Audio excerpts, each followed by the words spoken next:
with the regulators, particularly the Commodity Futures Trading Commission or the CFTC, Mhm. to ensure that cash settlement was implemented safely and effectively. Okay. And that collaboration was key to securing its approval in 1981. It's remarkable how he was able to navigate this regulatory landscape I know. while simultaneously pushing the boundaries of innovation. He was brilliant. But I'm sensing that Melamed wasn't content with just resting on his laurels. No. He always seemed to have his eye on the future. Always, you're absolutely right. And Yeah. this is where we enter the electronic age. Okay. It's 1987. And while the world is still kind of embracing this concept of financial futures, Mm-hmm. Melamed has already set his sights on the next big thing, Globex. Globex, what is that and what was so revolutionary about it? Globex was the first electronic futures trading platform. Okay. And, believe it or not, the inspiration for this groundbreaking innovation came from a science fiction novel that Melamed himself wrote. Wait, he was writing science fiction novels on the side He was. while revolutionizing global finance. Yes. This guy's like a real-life superhero. I know he is an incredibly multifaceted individual. Right. But back to Globex. Right. This was a radical departure from the traditional open outcry system. Right, with the trading floor and all the shouting and hand signals. Exactly. It must have seemed like a relic of the past A total relic of the past. compared to this new electronic platform. Exactly. Globex offered speed accuracy and global reach that the open outcry system simply couldn't match. So trades could be executed in milliseconds. Yes. With far less risk of error. Far less. And traders could participate from anywhere in the world. From anywhere. It's like going from horse-drawn carriages to supersonic jets. That's a great analogy. And Melamed, with his incredible foresight, Yes. understood that this was the future of trading, but he also knew that such a dramatic shift wouldn't be easy. Of course not. There must have been a lot of resistance from those who were accustomed to the old way of doing things. Absolutely. The floor brokers who relied on the open outcry system for their livelihoods, Right. they were understandably concerned about the impact of automation. It's the classic tension between progress and tradition. Exactly. And Melamed handled this transition masterfully. Right. He didn't just force Globex up on the market overnight. Right. He allowed it to operate alongside the open outcry system for years, giving people time to adapt. So it's a gradual process, Mm-hmm. a recognition that change doesn't happen overnight. Precisely. And while there was inevitable job displacement, Right. Melamed always emphasized the long-term benefits of electronic trading. Yeah. He argued that it would create new jobs, open up new markets, Mm-hmm. and ultimately lead to greater economic growth. So it's like he was saying, look, I understand the pain of this transition, Yes. but trust me, it's for the greater good. And history has proven him right. Yeah. The adoption of electronic trading has transformed the financial landscape, Right. making markets more efficient, accessible, and liquid than ever before. So we've seen how Melamed had tamed the Wild West of the trading floor, pioneered financial futures, and ushered in the electronic age with Globex. What else does this innovator have up his sleeve? Yeah, it feels like we've already covered a lifetime's worth of accomplishments. But I know there's more to the story. What happens next in Melamed's incredible journey? Well, just as Globex is taken off, Mhm. he sets his sights on yet another ambitious goal, Okay. demutualizing the CME. Okay. And this might sound like a technicality, Yeah.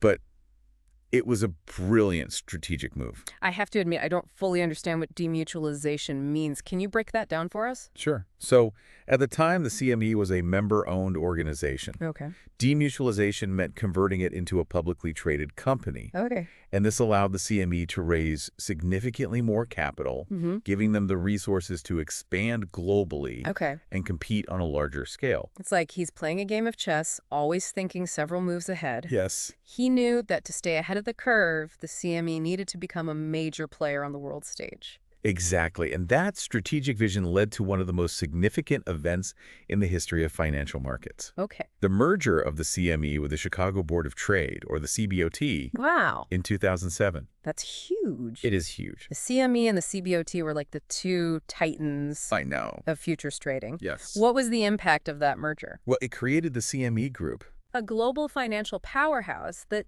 dominates the derivatives market today. Right.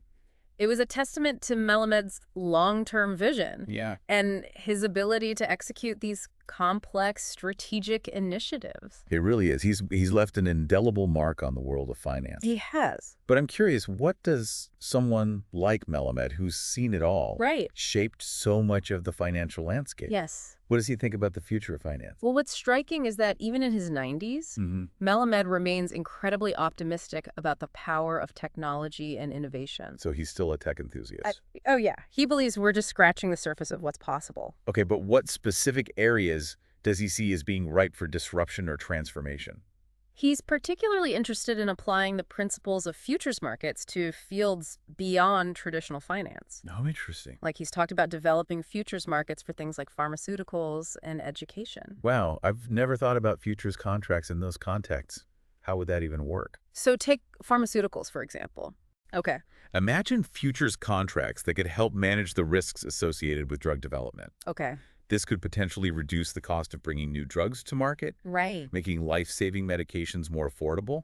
So instead of pharmaceutical companies passing on the cost of these failed drug trials Exactly. to consumers, they could hedge that risk in the futures market. Exactly. That could have a huge impact on healthcare costs. A huge impact. And similarly, he sees the potential in using futures to address the rising cost of education, Okay. perhaps by creating contracts that allow students and families to hedge against tuition increases. These are some really big outside-the-box ideas. They are. I can see how some people might be skeptical. Right. But Melamed has a track record of proving the skeptics wrong. He does. Right. And he would probably argue that we shouldn't be afraid to explore how financial tools can be applied to solve these complex societal problems. Exactly. He sees finance as a force for good, a way to create a more stable and equitable world. Yes. But of course, no conversation about the future of finance would be complete without addressing the elephant in the room. Yes. Cryptocurrency. I'm dying to know where someone like Melamed, who's seen so many financial innovations come and go, where he stands on crypto. It's a great question, and his stance on cryptocurrency is actually quite nuanced. Okay. He recognizes its potential to disrupt traditional finance, but he is also cautious about the risks involved. So he's not a crypto evangelist. Right. But he's not dismissing it entirely either. Exactly. And this is where his lifelong emphasis on regulation comes into play. Right. He believes that for any financial innovation to truly thrive and benefit society, it needs a solid regulatory framework. It's that same rule of law philosophy that he Yes. brought to the CME back in the 1950s. Exactly. He's not against innovation. He just wants to ensure that it's done responsibly. Responsibly, yes. He's seen firsthand the dangers of unregulated markets, and he wants to make sure that we learn from those lessons. Absolutely. So as we wrap up this fascinating deep dive into the life and ideas of Leo Melamed, what are the key takeaways for our listeners? Well, on a personal level, Melamed's story is an incredible testament to the power of resilience and determination. Right. He faced unimaginable challenges in his early life, Yeah. yet he emerged from those experiences with this spirit of optimism and this drive to make the world a better place. It's truly an inspiring story of human triumph over adversity. It is. And on a professional level, Yes, Melamed's career is a masterclass in innovation and leadership. it is. He constantly pushed the boundaries of what was possible in finance, challenging conventional wisdom, Yes. creating entirely new markets that have reshaped the global economy. Yeah, absolutely. He's a true visionary who's left an enduring legacy on the world of finance. He has. And perhaps most importantly, Melamed reminds us that finance isn't just about making money. Right. It's about managing risk, fostering stability, and creating opportunities. Exactly. He's a true believer in the power of markets to solve problems and improve lives. So what's the one big question that we should leave our listeners with today? I think it's this. If Melamed could envision futures markets for pharmaceuticals and education, what other areas of life could benefit from a similar approach? What other seemingly intractable problems could we solve by finding innovative ways to manage risk and create more equitable outcomes? That's a powerful question to ponder. It is. It challenges us to think creatively about how financial tools can be used to address some of the biggest challenges facing humanity.